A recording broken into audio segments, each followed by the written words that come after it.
Hello guys, welcome to your YouTube channel you जियो math magic. तो guys, आज के इस वीडियो लेक्चर में हम भारत की नदियों के विषय में पढ़ेंगे। तो ये काफ़ी लंबा टॉपिक है, इससे हम दो पार्ट्स में डिवाइड करके पढ़ेंगे। कौन सा देखिए, हिमालयी नदियाँ और प्रायद्वीपीय नदियाँ। हिमालयी नदियों को फिर आगे तीन नदी तंत्रों में और डिवाइड किया गया है: सिंधु नदी तंत्र, ब्रह्मपुत्र नदी तंत्र और गंगा नदी तंत्र। ये तीनों ही जो है हिमालय से निकलने वाली नदियां हैं। और प्रायद्वीपीय नदी तंत्र में मध्य भारत और दक्षिण भारत की नदियों को शामिल किया गया है। तो इस वीडियो लेक्चर में हम प्रायद्वीपीय नदियों को पढ़ेंगे और इससे जो नेक्स्ट वीडियो लेक्चर होगा उसमें हम हिमालयी नदियों को डिस्कस करेंगे। तो चलिए शुरू करते हैं। प्रायद्वीपीय नदियों में कौन सी नदियाँ शामिल की गई, देखिए वो है नर्मदा नदी, ताप्ती नदी, महानदी, सोन नदी, कृष्णा नदी, गोदावरी नदी, कावेरी नदी, साबरमती नदी आदि नदियाँ जो इसके अंदर शामिल की गई। इन नदियों के अलावा भी जो है छोटी छोटी और भी बहुत सारी नदियाँ हैं जो प्रायद्वीपीय नदी तंत्र के अंतर्गत आती हैं। ये नदियाँ जो मुख्य हैं जिनसे हर बार एग्जाम में क्वेश्चन उठते रहते हैं, तो हम इनसे रिलेटेड क्वेश्चन करें उससे पहले हमें इनकी स्थिति का पता होना चाहिए। मैप पर इनकी हम स्थिति देख लेते हैं कि इनका कहाँ से उद्गम होता है, कहाँ पर इनकी मुहाने और किन किन राज्यों से होकर ये गुजरती है। तो चलिए मैप पर चलते हैं इसके लिए। अब हमने आपके दक्षिण भारत का मैप खोल दिया है। तो देखिए, जो हमारा छत्तीसगढ़ राज्य है उसमें एक जगह है अमरकंटक, जिसे तीन नदियाँ निकल रही है। नर्मदा नदी जो कि इधर अरब सागर में अपना जल विसर्जित करती है, सोन नदी जो कि गंगा नदी में जाकर मिल जाती है, और महानदी जो कि बंगाली खाड़ी में अपना जल विसर्जित करती है। अब अमरकंटक में कुंड है जिससे तीनों नदियाँ निकल रही है। देखिए, लोगों की आस्था है, लोगों की मानना है कि भगवान शिव जब तपस्या कर रहे थे तो उनके शरीर से एक पसीने की बूंद गिरी, जिससे एक कुंड का निर्माण हुआ। कहाँ पर? अमरकंटक में, जिससे तीनों नदियाँ निकलती हैं। अब प्रायद्वीपीय नदी तंत्र में जो हमारे पास नेक्स्ट जो महत्वपूर्ण नदी आती है वो है ताप्ती नदी। तो ताप्ती नदी का उद्गम स्थल जो है मध्य प्रदेश राज्य के बैतूल जिले के मुल्तानी पठार से इसका उद्गम स्थल है। मुल्तानी पठार से होकर यह सतपुड़ा पर्वत श्रेणियों को पार करती है और फिर महाराष्ट्र के सूरत डिस्ट्रिक्ट से होती हुई इधर अरब सागर में अपना जल विसर्जित करती है। अब देखिए स्टूडेंट, नर्मदा नदी और ताप्ती नदी दोनों ही एग्जाम के पॉइंट ऑफ व्यू से महत्वपूर्ण नदियां हैं। इनसे रिलेटेड काफ़ी क्वेश्चन एग्जाम में पूछे जाते हैं। नर्मदा नदी और ताप्ती नदी को भ्रंश घाटी में बहने वाली नदियां बोला जाता है। ऐसा क्यों? तो देखिए, जो नर्मदा नदी है इसके ऊपर पर्वत श्रेणी लगती है विंध्याचल पर्वत श्रृंखला, और नर्मदा नदी और ताप्ती नदी के बीच में एक पर्वत श्रृंखला आती है सतपुड़ा पर्वत श्रृंखला, और ताप्ती नदी के नीचे भी एक पर्वत श्रृंखला आती है अजंता पर्वत श्रृंखला। कौन सी? अजंता पर्वत श्रृंखला। तो आपको इनका क्रम जरूर ध्यान रखना है, एग्जाम में क्रम पूछा जाता है इनका। अब इसके अलावा एक और महत्वपूर्ण चीज आपको इसमें ध्यान रखनी है। तो देखिए, जहाँ से ताप्ती नदी शुरू होती है वहाँ पर भी एक आपको पहाड़ी याद रखनी है। कौन सी? महादेव की पहाड़ी जिसे बोला जाता है। और एक और इसमें महत्वपूर्ण पहाड़ी आती है, वो है सतमाला पहाड़ी, जो कि ऐसे कुछ। तो आपको इनका क्रम जरूर ध्यान रखना है। तीनों तरफ से जो है पहाड़ियों से घिरी हुई है, तो आपको इनका क्रम जरूर ध्यान रखना है। तो इसीलिए नर्मदा नदी और ताप्ती को भ्रंश घाटी में बहने वाली नदी बोला जाता है। यानी कि जो नदियाँ चट्टानों को चीरते हुए या फिर पहाड़ों के बीच से होती हुई या फिर घाटियों के अंदर से बहती है, उन्हें जो है भ्रंश घाटी में बहने वाली नदियाँ बोला जाता है। तो अब आपको ध्यान रखना है कि नर्मदा नदी और ताप्ती नदी को भ्रंश घाटी में बहने वाली नदियाँ क्यों कहा जाता है। अब इसके अलावा और इससे महत्वपूर्ण क्वेश्चन कैसे उठते हैं, देखिए, नर्मदा नदी और ताप्ती नदी जो है एस्चुरी बनाती है। एस्चुरी बनाती है नर्मदा नदी और ताप्ती नदी, डेल्टा नहीं बनाती। अब डेल्टा क्या होता है, पहले डेल्टा ही देख लेते हैं। तो देखिए, जो नदियाँ पर्वतों से बहती हैं वो अपने साथ क्या लेते हैं जी? अवसाद ले आते हैं, यानी कि मिट्टी के कण हो गए, कुछ कंकड़ पत्थर हो गए, ये अपने साथ बहा कर ले आते हैं। और इधर जैसे ये मैदानी इलाके में आती है तो इनकी जो जल की स्पीड, जल का जो बहाव है वो कम हो जाता है, और इधर लाकर जो है इस अवसाद को इकट्ठा कर देती है, और कुछ ऐसे टापू से बन जाते हैं जिन्हें हम क्या बोलते हैं? डेल्टा बोलते हैं। लेकिन देखिए, नर्मदा नदी और ताप्ती नदी ये जो है डेल्टा नहीं बनाती। नर्मदा नदी और ताप्ती नदी जो है डेल्टा नहीं बनाती। क्यों? कारण हमने आपको बता दिया। तो देखिए, नर्मदा नदी के ऊपर कौन सी पर्वत श्रृंखला लगती है? विंध्याचल पर्वत श्रृंखला। नर्मदा नदी और ताप्ती नदी के बीच में कौन सी पर्वत श्रृंखला आ जाती है? सतपुड़ा पर्वत श्रृंखला। ताप्ती नदी के नीचे अजंता पर्वत श्रृंखला। ठीक है, तो यानी कि इन दोनों नदियों के दोनों साइड क्या लग रहे हैं? पर्वत लग रहे हैं। तो जो ये अपने साथ अवसाद बहा कर लेकर आई हैं उसे ये इकट्ठा नहीं कर सकती जी, अपने साइड में जो इसे इकट्ठा नहीं कर सकती। क्यों? क्योंकि दोनों तरफ जो है पर्वत श्रृंखलाएं लग रही है।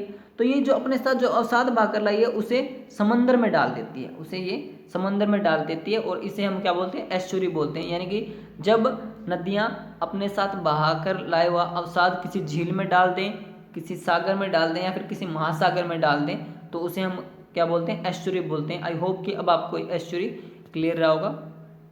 अब देखिए प्रायद्वीपीय नदी तंत्र में नेक्स्ट जो हमारे पास महत्वपूर्ण नदी आती है वो आती है गोदावरी नदी।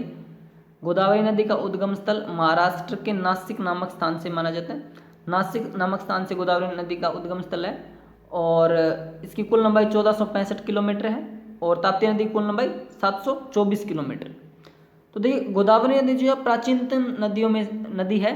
इसे वृद्ध गंगा के नाम से भी जाना जाता है, और इसे दक्षिणी गंगा भी बोला जाता है। वृद्ध गंगा भी और दक्षिणी गंगा भी, आपको इसे ध्यान रखना है। तो देखिए जो गोदावरी नदी है इसकी एक और खासियत है कि ये डेल्टा भी बनाती है और एस्चुरी भी बनाती है। ध्यान से सुनना स्टूडेंट, गोदावरी नदी एकमात्र ऐसी नदी है जो डेल्टा भी बनाती है और एस्चुरी भी बनाती है, और सबसे बड़ा एस्चुरी गोदावरी नदी ही बनाती है। सबसे बड़ा एस्चुरी गोदावरी नदी ही बनाती है। नेक्स्ट जो हमारे पास महत्वपूर्ण नदी आती है वो आती है कृष्णा नदी। कृष्णा नदी जो है ये महाराष्ट्र राज्य के महाबलेश्वर नामक स्थान से जो इसका उद्गम स्थल है, और इसकी कुल लंबाई 1400 किलोमीटर है। इसके बाद जो नेक्स्ट हमारे पास महत्वपूर्ण नदी आती है वो आती है कावेरी नदी। कावेरी नदी तमिलनाडु राज्य के ब्रह्मगिरी पहाड़ियों से निकलती है, और इस पर जो है शिव सुंदरम जलप्रपात बांध परियोजना जो इस पर बनाई गई है। और हमारी कृष्णा नदी पर जो है नागार्जुन बांध परियोजना, और महानदी पर सबसे महत्वपूर्ण बांध कौन सा? हीराकुंड बांध परियोजना जो है बनाई गई है। अब देखिए स्टूडेंट इसमें और काफ़ी महत्वपूर्ण क्वेश्चन उठते हैं। कैसे? कि जो नर्मदा नदी है, जो हमारी गोदावरी नदी है और कृष्णा नदी है, गोदावरी नदी और कृष्णा नदी के बीच का जो ये तटीय भाग है, ये वाला जो भाग है, इसे स्टूडेंट केजी बेसिन बोला जाता है। ध्यान देना स्टूडेंट, इससे काफ़ी क्वेश्चन उठते हैं। केजी बेसिन, इसे हम क्या बोलते हैं? ये जो गोदावरी नदी और कृष्णा नदी के बीच का जो तटीय भाग है इसे केजी बेसिन बोला जाता है। ये गैस और पेट्रोलियम के लिए फेमस है ये जगह। तो ये था स्टूडेंट हमारा प्रायद्वीपीय नदी तंत्र। यहाँ पर हमने इन नदियों की स्थिति देखी कि कैसे किन किन राज्यों से होकर ये गुजरती है। अब इनसे रिलेटेड क्वेश्चन करते हैं। तो एक स्टूडेंट अब हमने प्रायद्वीपीय नदियों की जो स्थिति को मैप पर समझ लिया था, अब उनसे रिलेटेड क्वेश्चन करते हैं। तो देखिए क्वेश्चन नंबर फर्स्ट है कि नर्मदा नदी के ऊपर कौन सी पर्वत श्रृंखला है? नर्मदा नदी के ऊपर कौन सी पर्वत श्रृंखला है? तो विंध्याचल पर्वत श्रृंखला, इसे हमने मैप पर डिस्कस कर लिया था। और ताप्ती नदी के नीचे कौन सी पर्वत श्रृंखला है? अजंता पर्वत श्रृंखला। अच्छा, ताप्ती नदी और नर्मदा नदी के बीच में कौन सी पर्वत श्रृंखला आती है? सतपुड़ा पर्वत श्रृंखला, है ना। तो चलिए बढ़ते हैं क्वेश्चन नंबर 3 की तरफ। क्वेश्चन नंबर 3 क्या कहता है? क्वेश्चन नंबर 3 कहता है गोदावरी नदी का उद्गम स्थल नासिक में, महाराष्ट्र में एक जगह थी नासिक जहाँ से गोदावरी नदी का उद्गम स्थल होता है। क्वेश्चन नंबर 4, कावेरी नदी का उद्गम स्थल कौन से पर्वत से है? तो देखिए तमिलनाडु में एक पर्वत था ब्रह्मगिरी पर्वत, जो हमने यहाँ पर मैप पर डिस्कस किया था हमने, जिससे कावेरी नदी का उद्गम होता है। अच्छा, कावेरी नदी की लंबाई 850 किलोमीटर, जो हमने पीछे डिस्कस कर ली थी। सबसे बड़ा एस्चुरी कौन सी नदी बनाती है? तो ये काफ़ी महत्वपूर्ण क्वेश्चन है। सबसे बड़ा एस्चुरी कौन सी नदी बनाती है? तो गोदावरी नदी सबसे बड़ा एस्चुरी बनाती है। अच्छा, गोदावरी नदी डेल्टा प्लस एस्चुरी दोनों बनाती है, इसमें आपको ये भी ध्यान रखना है। तो देखिए क्वेश्चन नंबर 6 क्या कहता है? क्वेश्चन नंबर 6 कहता है कि भ्रंश घाटी में बहने वाली 2 नदियों के नाम बताने हैं आपको। भ्रंश घाटी में बहने वाली नदियाँ कौन सी थी? वे नदियाँ जो कि पहाड़ों को या फिर चट्टानों को चीरते हुए उनके बीच से बहती है, यानी घाटियों से जो नदियाँ बहती हैं उनको हम क्या बोलते हैं? भ्रंश घाटी में बहने वाली नदियाँ। नर्मदा नदी और ताप्ती नदी इसके अंदर आती है। क्यों? क्योंकि नर्मदा नदी के ऊपर कौन सी पहाड़ी लगती है? विंध्याचल पर्वत श्रृंखला। नर्मदा नदी के नीचे कौन सी थी? सतपुड़ा। और ताप्ती नदी के नीचे कौन सी पर्वत श्रृंखला थी? अजंता। कारण हमने आपको पीछे बता दिया। तो भ्रंश घाटी में बहने वाली कौन सी 2 नदियाँ होंगी? नर्मदा नदी और ताप्ती नदी। ये क्वेश्चन काफ़ी बार एग्जाम में पूछा जा चुका है, तो इसे आप ध्यान से समझ के याद करें। तो अब देखिए स्टूडेंट क्वेश्चन नंबर 7, दक्षिणी गंगा या फिर वृद्ध गंगा के नाम से किससे जाना जाता है? तो गोदावरी नदी को जो है दक्षिणी गंगा या फिर वृद्ध गंगा के नाम से जाना जाता है। क्वेश्चन नंबर 8 है दक्षिण भारतीय गंगा किसे कहते हैं? तो स्टूडेंट क्वेश्चन नंबर 7 और क्वेश्चन नंबर 8 में स्टूडेंट कंफ्यूज हो जाते हैं। देखिए क्वेश्चन नंबर 7 था दक्षिणी गंगा और वृद्ध गंगा। दक्षिणी गंगा और वृद्ध गंगा के नाम से किसे जाना जाता है? गोदावरी नदी को। क्वेश्चन नंबर 8 है दक्षिण भारत की गंगा के नाम से किसे जाना जाता है, तो वो आती है कावेरी नदी को। अच्छा, जब ऐसे क्वेश्चनों की दक्षिणी गंगा किसे कहा जाता है, तो गोदावरी नदी आएगा। क्यों? क्योंकि गोदावरी नदी जो है गंगा नदी के जस्ट दक्षिण में है ना, तो इसलिए गोदावरी नदी को दक्षिणी गंगा कहा जाता है। अब दक्षिण भारत की गंगा जो कावेरी नदी को कहा जाता है, क्यों? देखिए दक्षिण भारत की गंगा, तो इसे भारत के संदर्भ में लेना है कि भारत के संदर्भ में दक्षिण में जो नदी आती है वो कौन सी नदी आती है, कावेरी नदी। तो आपको इसे ध्यान से समझ के क्वेश्चन को पढ़कर इसे करना है कि दक्षिणी गंगा जब बोले तो यानी गंगा नदी के जस्ट दक्षिण में कौन सी नदी, गोदावरी नदी। और दक्षिण भारत की गंगा बोले तो कौन सी नदी, कावेरी नदी। तो इसे आपको समझ के करना है इस क्वेश्चन को। देखिए क्वेश्चन नंबर 9 क्या कहता है, क्वेश्चन नंबर 9 कहता है कि सबसे बड़ा कौन सी नदी एस्चुरी और डेल्टा दोनों बनाती है, तो गोदावरी नदी जो है एस्चुरी और डेल्टा बनाती है। अब स्टूडेंट जो नेक्स्ट वीडियो लेक्चर होगा उसमें हम जो है हिमालय नदी तंत्र को पढ़ेंगे। तो student I hope you like my video. If you like my video please like share and subscribe our channel.